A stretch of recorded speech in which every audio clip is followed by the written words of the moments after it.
I noticed the dance school across the street behind me. There's a loading zone. It says no parking. Now usually that's for commercial vehicles with boxes. There's two vehicles there.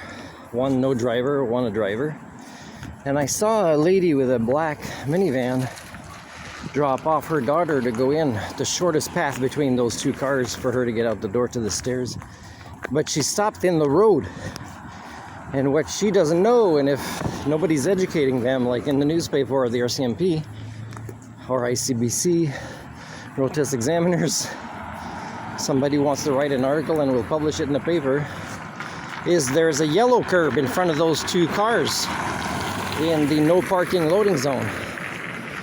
And you can stop and drop somebody off over a yellow curb. You can't stop over a red curb. Unless there are signs that say certain times of the day you could. There isn't. So there's not a lot of common sense stopping right in the road. Instead of pulling over in the car right beside you and pulling over in front of it, dropping off your kid,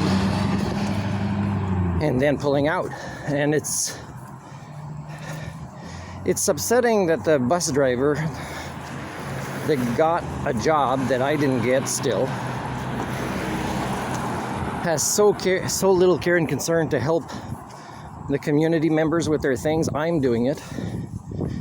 Just sits in his chair and he's in a rush, and he's doing 120 in a 100 zone when the conditions shouldn't even be for 100. And that's who they want to hire instead of me. So again, when I eventually leave Prince Rupert, it's because I do not want to devolve myself to the standards of the norm. I care about you more than you care about yourselves and your own families and community members. It's disappointing. So the trip was mostly sad. I'm sad I don't live in Terrace, although I remembered a lot of things I didn't like about Terrace. But I met a badminton player and said, yeah, we're still playing 3 times a week, and it should be more because sometimes you got to wait for a court. And there's a couple that are really good players in town now. It would help me stay in shape. And I left Terrace to give Kitimat a chance, and then my cat stuck here, and then eventually just stuck here because, lack of employment here or elsewhere to get me to not risk the life of myself and my cat for people that would use me for their own benefit and not the benefit of their communities that they pretend to be hiring me for. So it's sad, it's sad today that this is who gets the job. This is who employers hire.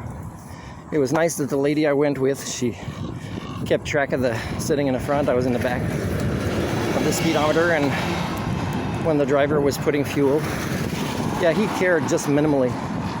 Aside from, so I'll finish that part, is some of the other ladies discussed how, yeah, he was going fast.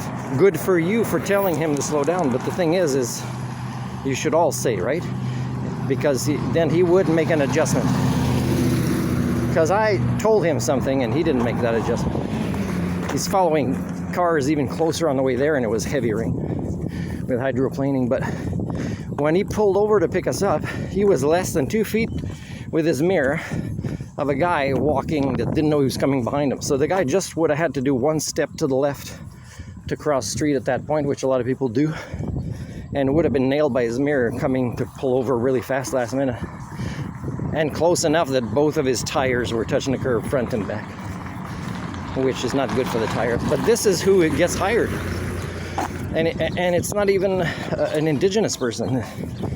So it's like, if you have good work ethics or human standards, I tell you, Canada is not the underdeveloped proto-society you want to live in to be appreciated.